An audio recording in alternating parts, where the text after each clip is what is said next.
오랫동안 사람들은 태양과 달과 그리고 다른 행성들의 움직임이 인간 세계와 연관이 있을 것으로 생각해 왔습니다. 점성술은 문자 그대로 별을 해석하는 기술입니다. 과학이 발전하기 전까지는 바로 사람들은 자기의 운명이 저 천체의 움직임에 달려 있다고 생각하는 그런 운명론자였습니다. 그러나 과학이 발전하면서 지금은 별이 자기의 운명과 관련이 있다고 그렇게 여기는 사람은 별로 없습니다. 그러다 보니까 아예 밤하늘의 별을 또 보지 않는 그런 사람들도 많이 생겼습니다. 지금은 문을 닫은 상태에 있지만 10여 년 전만 해도 유황암 온천이 있는 그 워너스프링스에 자주 다녔던 적이 있습니다. 밤에 거기서 하늘을 이렇게 올려다보면 은하수가 얼마나 잘 보이는지 마치 별이 쏟아지는 것처럼 이렇게 느낌을 받았습니다. 자, 하루는 그 온천장에서 어떤 수척한 남자분을 뵀습니다. 자기는 LA에서 리커 스토어를 크게 했다고 합니다. 얼마나 돈을 많이 벌었는지 뭐 돈을 다 실 시간도 없을 정도였다고 합니다. 그러던 어느 날 이 오른쪽 갈비뼈 밑에 이쪽이 뭐가 좀 이렇게 이상을 느껴서 병원에 가서 검사를 해봤더니 간암 말기라는 그런 판정을 받았습니다. 그래서 잘 고친다는 병원, 유명하다는 의사를 찾았지만은 차도가 없던 차에 워너스프링스가 좋다는 소리를 듣고 요양차 왔다고 합니다. 자, 밤에 온천에 이렇게 몸을 담그고 하늘을 보니까 별이 얼마나 많은지 이전에는 몰랐다고 합니다. 자기가 미국에 와서 아마 30년 만에 처음으로 밤하늘의 별을 쳐다본 것 같다 했습니다. 그 후로는 제가 그분을 뵌 적이 없습니다. 자, 이 자리에 계신 분들은 어떻습니까?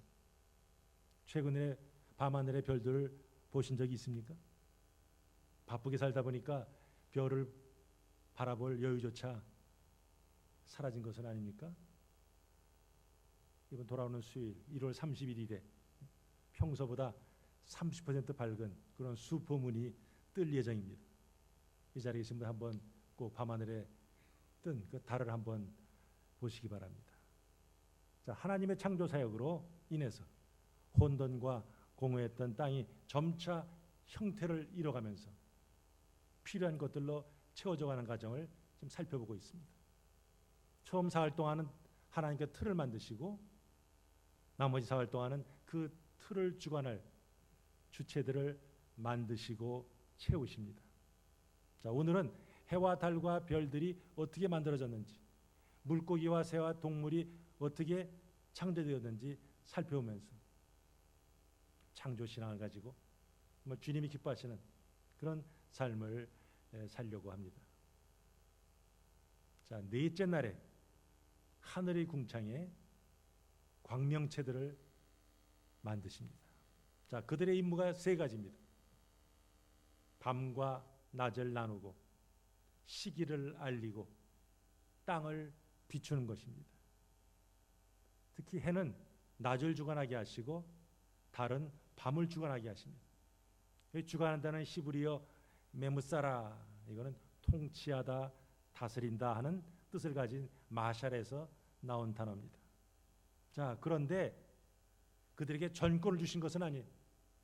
만물의 주관자이신 하나님께서 그 광명치들에게 제한된 권세를 주신 것을 잊어서는 안 됩니다. 자, 히브리어의 태양을 가리키는 단어가 사실은 있어요. 쉐메시 하는 단어가 있어요.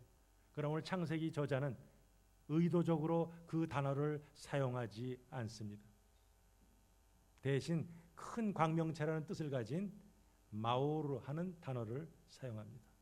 마오르는 해, 달, 별을 가리킵니다. 자, 고대 근동 지방에서는 일월성신 숭배가 널리 퍼져 있었습니다.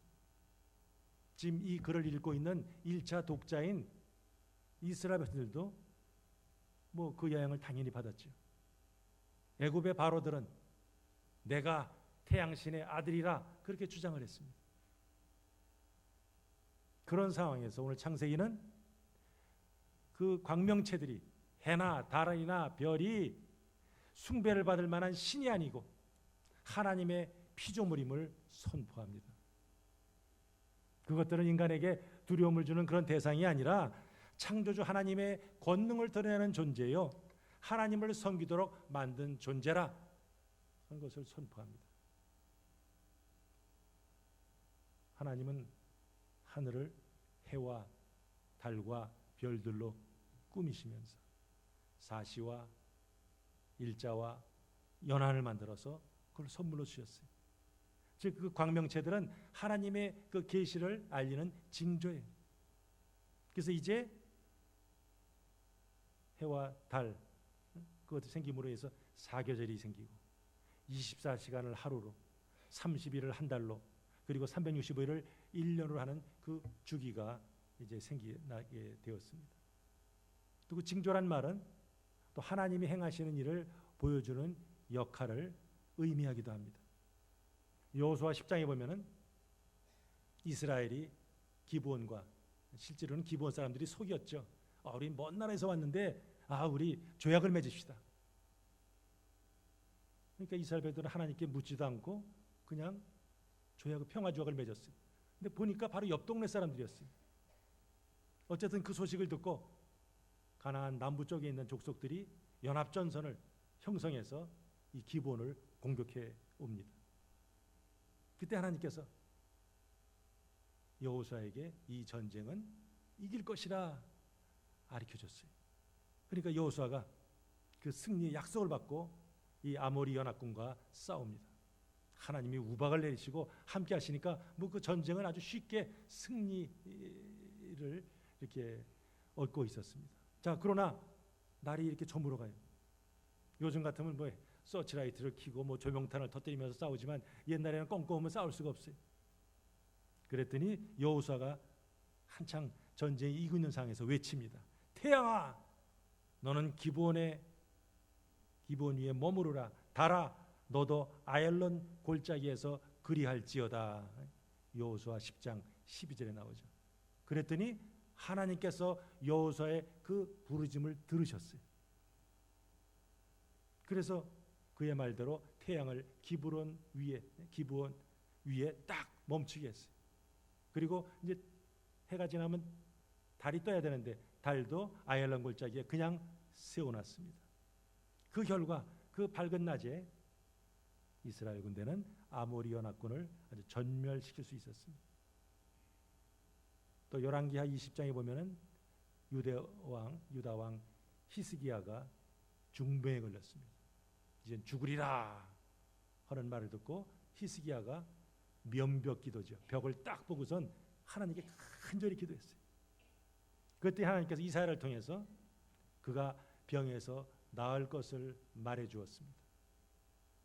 그러니까 이에 히스기야가 그 병 치유 정말 낫습니까? 좀 징표를 보여주세요. 요구했어요. 그때 하나님께서는 그 해시계의 그 그림자를 앞으로 가야 되는데 오히려 10도 뒤로 이렇게 물러가게 하셨습니다. 자, 해시계의 그림자가 뒤로 물러가려면 어떻게 돼야 돼요? 지금 태양 주위를 지구가 도는데 지금 지구가 거꾸로 움직였다는 얘기죠. 하나님께서 하신 거죠. 징조를 보여주셨어요. 자, 시간의 흐름을 누가 만드신 거예요? 하나님이 만드셨어요. 저 여러분들에게도 하루 24시간, 한 달 30일, 1년 365일, 그리고 70년 살든 100년을 살든 시간을 주셨어요. 그 정해진 시간 우리가 하나님대로 살면서 이거 효율적으로 이용하면서 우린 주님이 원하시는 그 사명을 감당해야 될 책임이 주어졌습니다. 자, 다섯째 날입니다. 자, 이젠 하늘의 궁창을 광명으로 그리고 땅을 온갖 식물로 채우신 하나님께서는 이 바다, 하늘 지금 비어있네 해가지고 그것도 빈 곳으로 놓아두지 않으셨습니다. 그래서 물속에는 생물이 번성하게 하고 땅 위 하늘은 새들로 번성하게 하십니다. 거기 생물이란 단어가 나옵니다. 네페시 하야, 그 처음으로 성경에서 혼이란 네페시라는 단어가 사용됩니다. 식물은 혼이 있어요? 식물을 창조하실 때는 혼이란 말을 안 썼어요. 그러나 이제 이 동물을 만드실 때는 혼이란 말을 사용합니다. 동물에게만 혼이 있죠. 또한 동물에게는 살아있을 때만 그 혼이 있고 죽음과 함께 없어집니다. 동물은 본능이 있어요. 욕망도 있어요. 감정도 있어요. 그러나 인간처럼 높은 어떤 인식 능력이나 미적인 감각이나 뭐 하나님을 섬기고자 하는 그런 마음은 없지요. 자, 하나님께서는 먼저 물들로 하여금 저 생물을 번성케 하라 명령하십니다. 그리고 땅에는 생물을 그 종류대로 내라 명령하십니다. 자, 물이 여러 가지 물고기를 내고 땅이 여러 가지 가축을 낸다는 게 무슨 뜻입니까? 모든 새와 물고기, 짐승을 만드신 분은 하나님이십니다.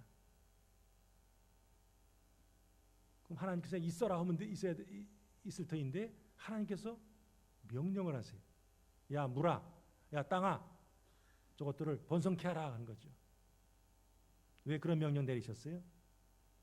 바로 하나님이 만드신 그 땅으로 하여금, 바다로 하여금, 자연으로 하여금 하나님이 만드신 그 생물들을 보호하시기 위함입니다. 물은 일정한 염도를 유지해야 되고, 뭐 공기는 산소와 질소의 이 비율을 일정하게 유지해야 되고, 그런 사명이 주어진 거죠. 근데 물이 물고기를 지키지 못하고 땅이 짐승들을 지키지 못할 때가 있습니다. 언제입니까? 인간들이 죄를 질 때죠. 사실은 하나님께서 바다와 땅에게 생물들을 살게 하라 명령하셨지만 실제로 창세기 누가 읽습니까? 사람이 읽죠. 사실은 우리들에게 주신 말씀이죠. 하나님 말씀에 순종해서 다스린 자의 사명을 감당할 때 이 생물들이 사는 거예요. 그러나 말씀대로 순종하지 않을 때 땅이 황폐해지고 바다가 오염되고 생물은 더 이상 살기가 어렵게 됩니다. 인간들로 인해서 생태계가 파괴되는 그런 모습이 지금도 지구촌에 많이 나타나고 있습니다. 그런데 놀라운 사실은 하나님께서 바다에 있는 물고기를 만드시면서 특별히 어떤 단어가 나오죠?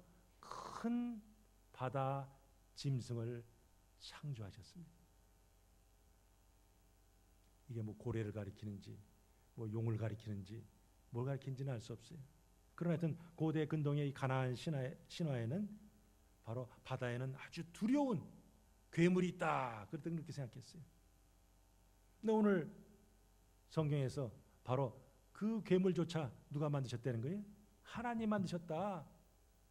그 큰 바다 짐승도 하나님의 피조물 중에 일부라. 그 괴물조차도 하나님의 창조 질서에 순복해야 되는 존재라 하는 것을 가르쳐주고 있습니다. 더욱이 동물들을 창조하시면서 하나님 보시기에 어땠다고요? 좋았더라 그랬어요. 그러니 그런 괴물들은 공포의 대상이 아니라 사실 그것도 하나님의 선한 피조물이라는 거예요. 그래서 하나님은 그들에게 복을 주시면서 생육하고 번성하고 충만하라 그랬어요. 이 복이란 말이 처음 나오죠. 복을 주다. 즉 하나님의 창조 행위가 선하실 뿐 아니라 그게 복되다 하는 거죠. 땅 위의 생물, 물속의 생물, 이것이 번성하는 것이 복이라는 거예요. 항상 하나님의 복은 이같이 번성함으로, 풍성함으로 나타납니다. 자, 그러다 보니까 이제 여섯째 날이 됐어요. 자, 여섯째 날에는 가축과 기는 것과 땅 위에 짐승을 창조한 내용이 기록되어 있습니다. 자, 여섯째 날의 창조는 이 셋째 날과 연결이 됩니다. 자, 셋째 날에 하나님께서 뭐 준비하셨어요?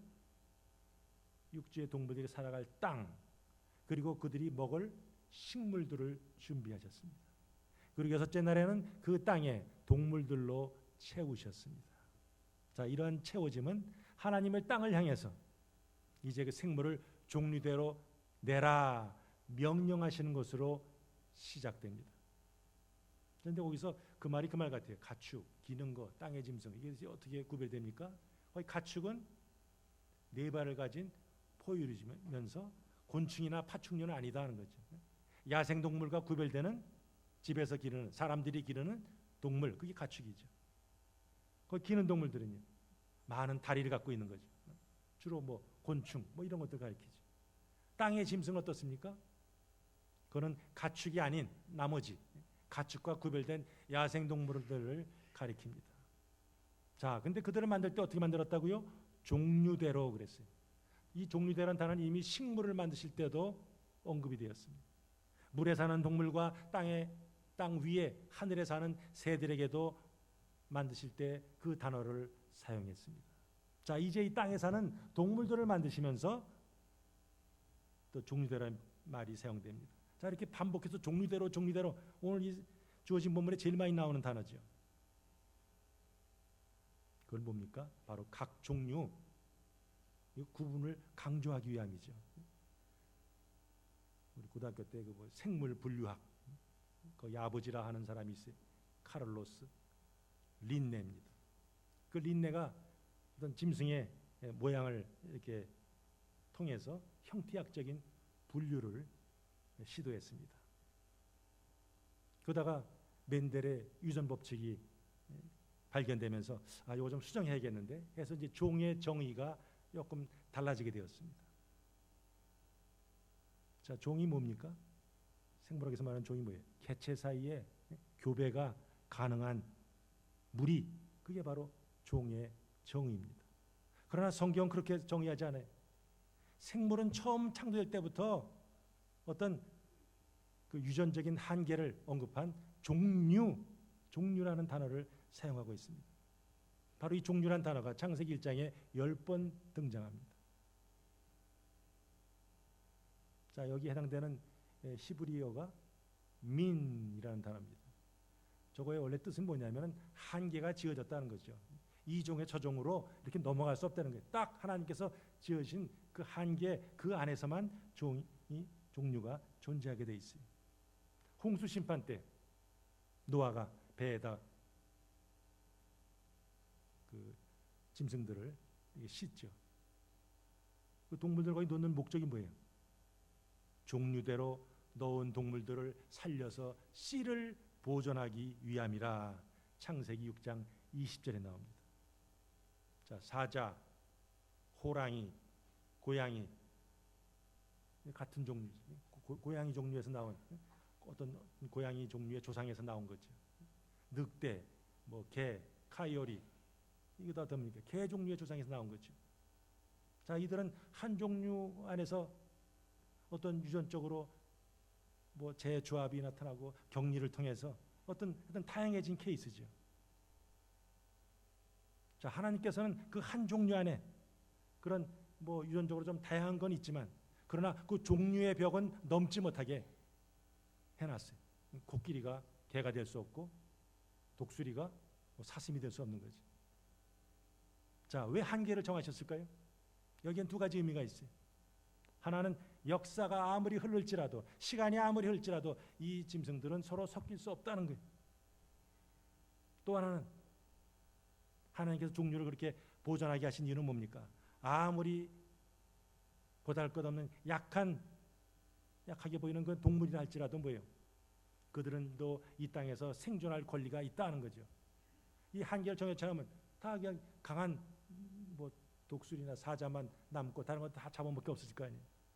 하나님께서 한계를 딱 정해놓으셨어요. 물론 성경에서 말하는 종류와 우리 생물학에서 말하는 종, 스피시스와는 조금 이렇게 개념은 다르죠. 똑같지는 않습니다. 어쨌든 생물이 하나님의 주관적인 계획 속에서 각자의 기능과 역할과 목적을 잘 감당할 수 있도록 그렇게 질서 있게 만들어진 것을 우리는 성경을 통해서 봅니다. 그러니까 모든 생물은 처음부터 종류대로 독특한 유전인자와 염색체가 있는 거예요. 뭐 오랜 세월에 걸쳐서 어떻게 우연히 합치다 보니까 뭐가 생겼다, 이런 개념은 성경적인 가르침이 아니죠. 종에서 다른 종으로 진화했다, 이런 진화론의 주장도 이건 사람들이 만들어놓은 허구에 불과함을 우리가 말씀에 비춰서 알 수 있습니다. 자, 이것들 다 말두고 나니까 하나님이 판단이 어때요?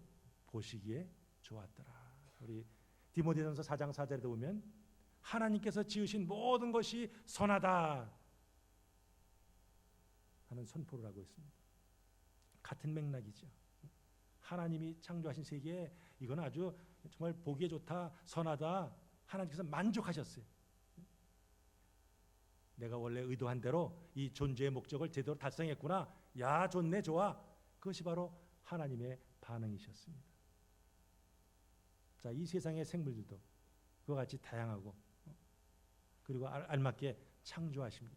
그렇다면 창조의 하이라이트라는 우리 인간에 대해서 하나님께서 어떻게 하시겠습니까?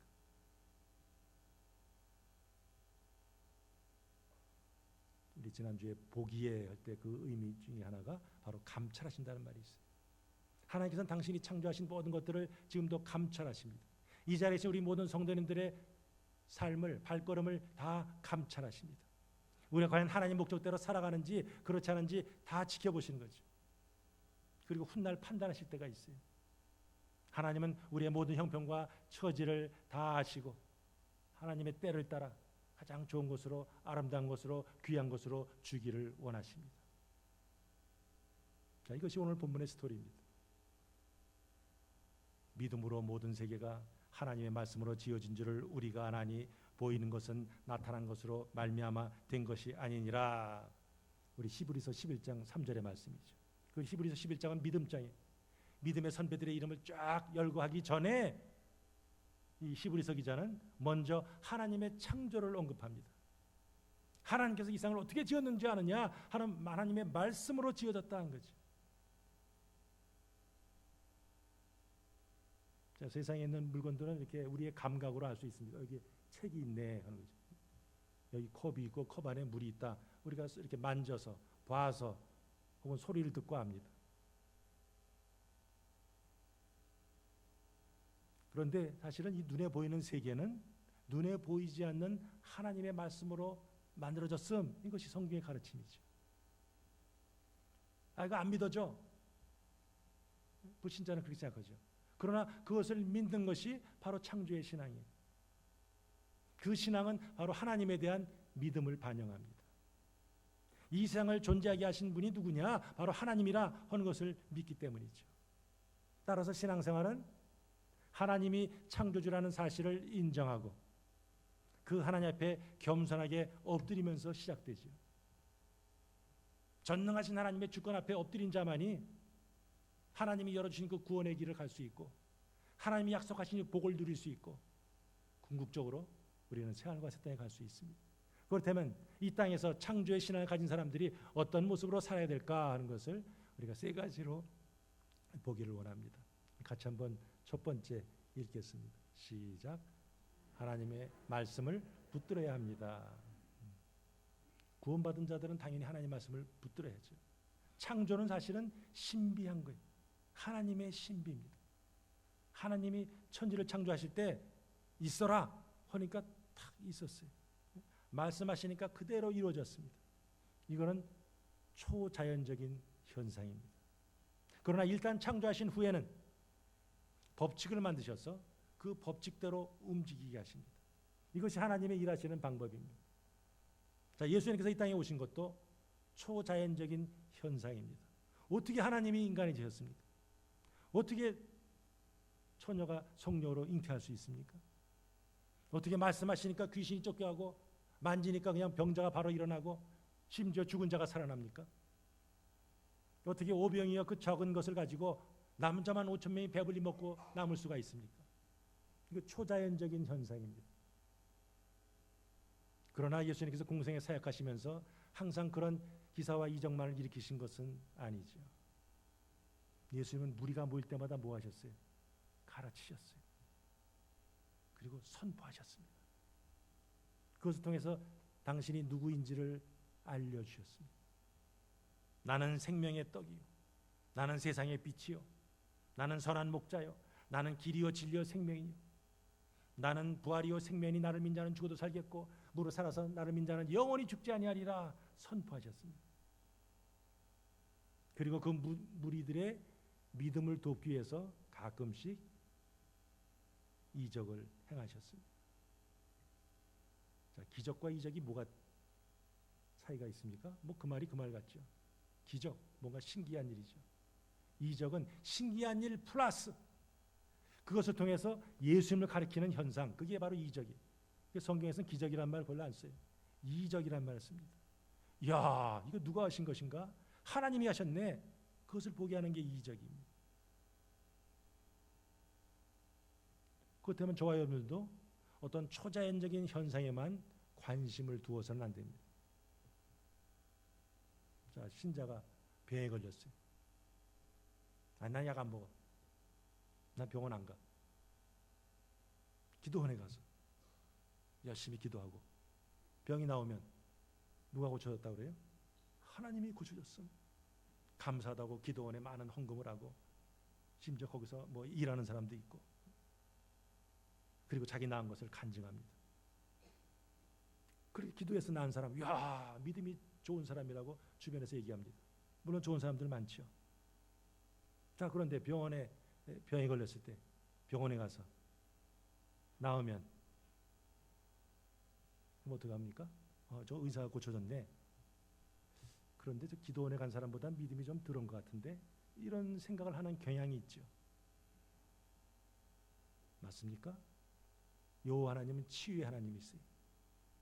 하나님은 모든 것을 다 동원해서 우리를 고치십니다. 때로 약을 통해서, 때로 사람을 통해서, 때로는 초자연의 능력을 통해서 고치십니다.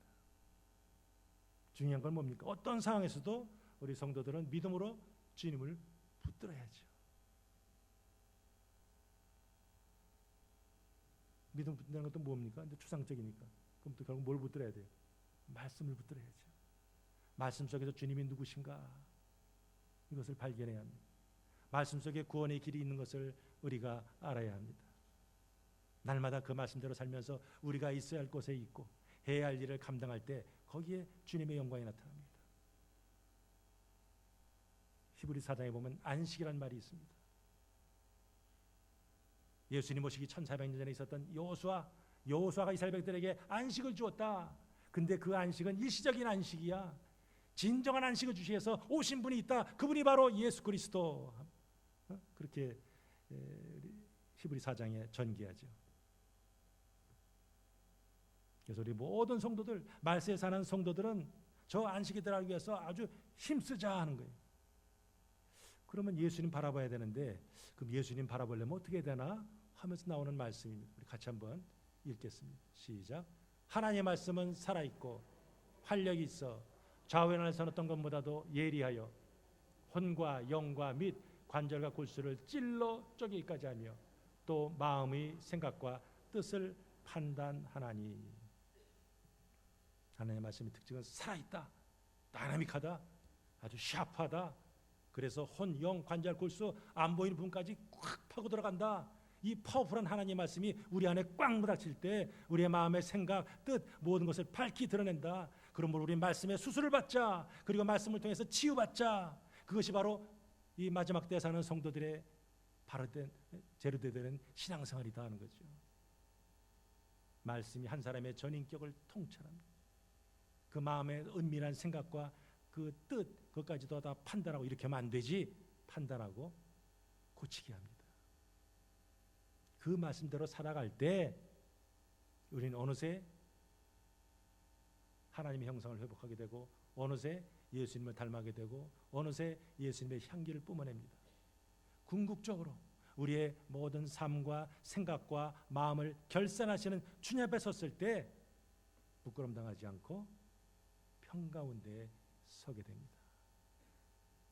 그래서 말씀을 붙들자고 합니다. 두 번째는요. 시작. 창조주 하나님을 찬양해야 합니다. 자, 다윗이 쓴 시 한 절을 한번 보겠습니다. 시작. 여호와 우리 주여, 주의 이름이 온 땅에 어찌 그리 아름다운지요. 주의 영광이 하늘을 덮었나이다. 주의 손가락으로 만드신 주의 하늘과 주께서 베풀으신 달과 별들을 내가 보니. 바로 넷째 날에 하나님 만드신 것과 관련돼 있죠.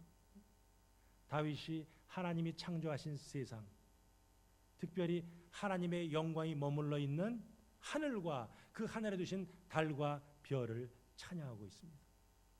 아마 다윗이 뭐 쫓겼든지 무슨 일이 있든지 하여튼 밖에 나왔을 거예요. 그때가 마침 밤이었어요.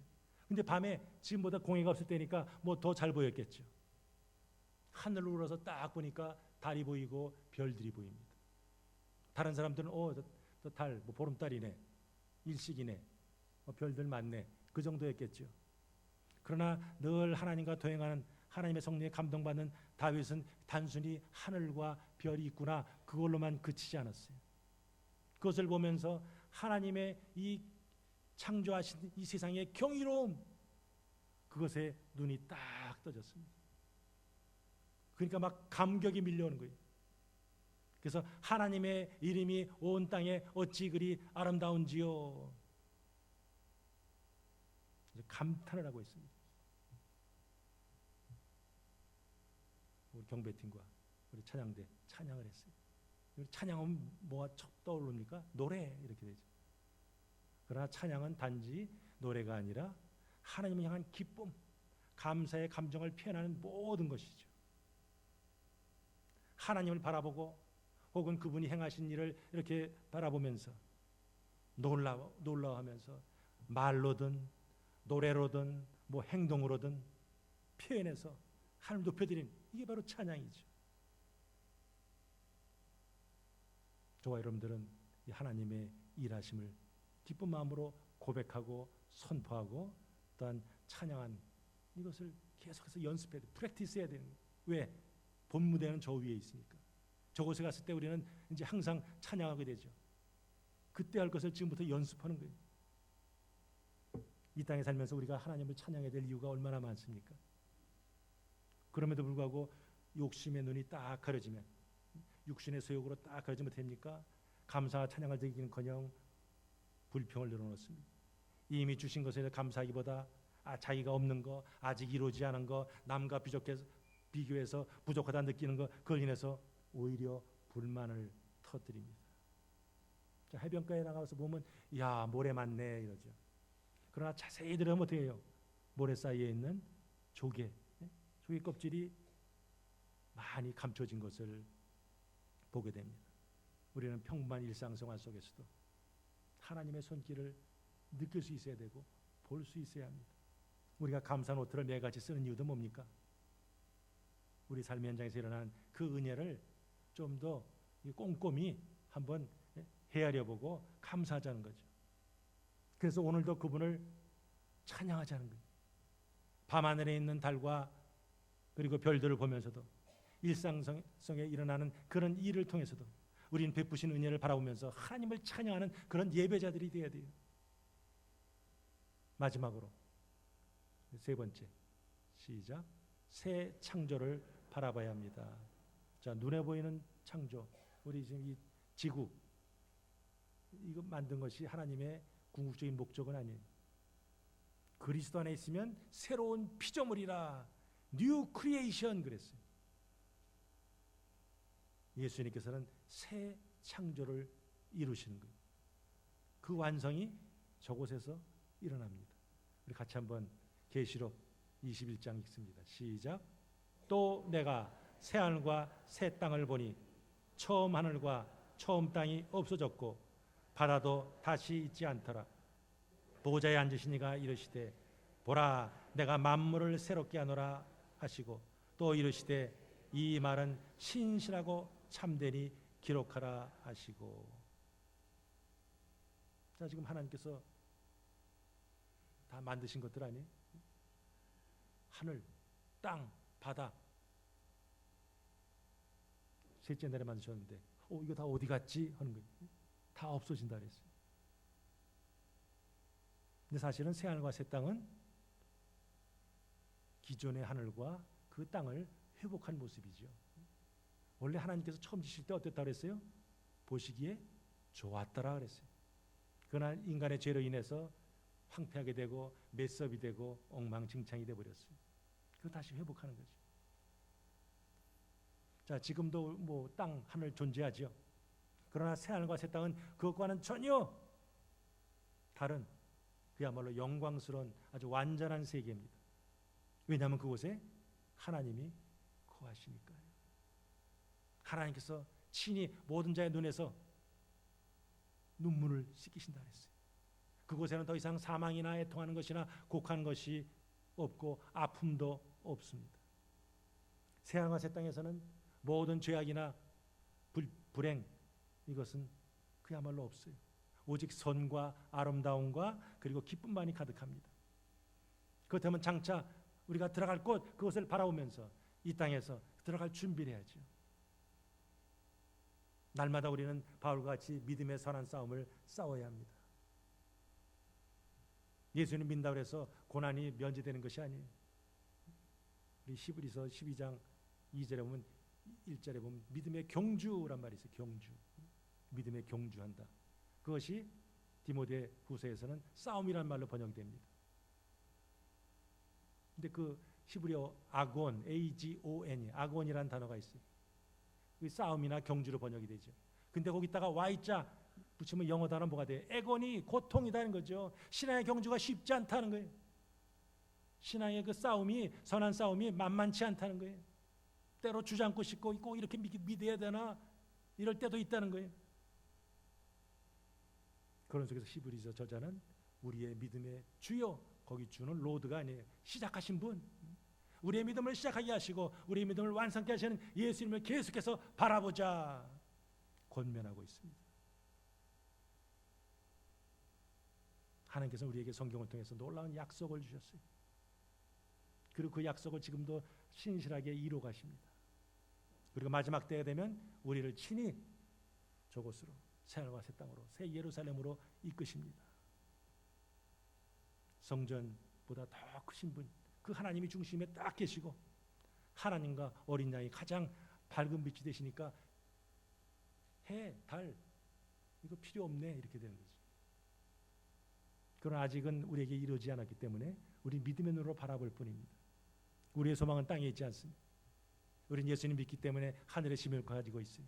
우리는 장차 하늘나라의 상속자입니다. 자, 그때의 모습, 바뀐 모습 사도 바울은 어떻게 얘기하는지 우리 고린도서 15장 부활장 아닙니까? 같이 한번 읽습니다. 시작. 육체는 다 같은 육체가 아니니 하나는 사람의 육체요, 하나는 짐승의 육체요, 하나는 새의 육체요, 하나는 물고기의 육체라. 하늘에 속한 형체도 있고 땅에 속한 형체도 있으나 하늘에 속한 것의 영광이 따로 있고 땅에 속한 것의 영광이 따로 있으니. 자, 거기 새, 뭐 짐승, 물고기 이거 다 하나님이 만드신 거 아니에요. 자, 근데 이 새 몸과 이 땅에 사는 짐승의 몸과 그리고 물고기 몸이 어떻게 재질이 같습니까? 다 틀리죠. 몸은 몸인데 물고기의 몸과 짐승의 몸과 새의 몸이 다르다는 거예요. 재질부터 다르다는 거예요. 사도 바울이 이 부활장인 고린도서 15장에서 서로 다른 몸의 유추를 통해서 말하려고 하는 것이 뭡니까? 물고기와 짐승과 새의 몸이 다른 것처럼 우리가 부활할 때 우리가 입을 몸도 지금과는 전혀 차원이 다르다 하는 것을 선포하는 거죠. 우리 예수님께서 부활하셨어요. 제 아들은 무서워서 문 꽁꽁 걸어 잠그고 있었어요. 근데 예수님 어떻게 해요? 그냥 벽을 통과해서 그냥 들어오죠. 이게 바로 부활체죠. 야, 너희들 중에 먹을 거 있냐? 생선을 드니까 생선을 드십니다. 그 부활체를 입은 예수님은 그 먹어도 그만, 안 먹어도 그만이에요. 지금 우리가 가진 이것과는 우리 몸과는 전혀 차원이 틀린 몸이죠. 그 몸은 강한 몸이요, 온전한 몸이라 했어요. 우린 지금 좀 무리하면 피곤해집니다. 나이 들면 면역이 떨어지고 약해집니다. 그러나 우리가 새하늘과 새 땅에 갔을 때 그 몸은 더 이상 피곤하지 않습니다. 더 이상 늙는 게 없어요. 더 이상 질병으로 고생하지 않습니다. 독감, 골다공증, 뭐 디스크, 암 그런 것들은 전혀 우리를 괴롭힐 수 없는 것입니다. 건강이 좋지 않은 분이 있습니까? 아, 나 왜 이렇게 생겼지? 왜 컴플렉스 갖는 분이 있습니까? 나 왜 머리 뒤가 이거 하얘지지? 이런 것들 염려할 필요 없어요. 더 이상 그곳에서는 그런 걱정할 필요가 없어요. 그리스도 안에서 완전한 영광을 누릴 때가 있습니다. 그날에 우리는 예수님과 같이 그야말로 완전한 부활체로 바뀔 겁니다. 그날을 바라보면서 이 땅에서 우리가 그곳에 살 준비를 해야 되죠. 연습을 해야죠. 그래서 히브리서 저자는 말합니다. 같이 한번 마지막으로 읽겠습니다. 시작. 믿음이 없이는 하나님을 기쁘시게 하지 못하나니 하나님께 나가는 자는 반드시 그가 계신 것과 또가 그가 자기를 찬 자들에게 상 주신 님을 믿어야 할지니라. 믿음이 없으면 하나님을 결코 기쁘시게 할 수 없다 하는 거예요. 그러므로 우리는 하나님이 계신 것을 뭐 하자는 거예요? 믿어야 한다는 거죠. 그럼 하나님이 계신 것을 믿는다는 건 지금 무슨 말일까? 하나님은 스스로 계신 분이죠. 그분과 올바른 다이나믹한 관계를 가져야 한다는 거죠. 그런 삶을 살 때 하나님은 뭐 하신다고요? 자기를 천자들에게 하나님 어디 계십니까? 하나님 이럴 때 어떻게 해야 되나요?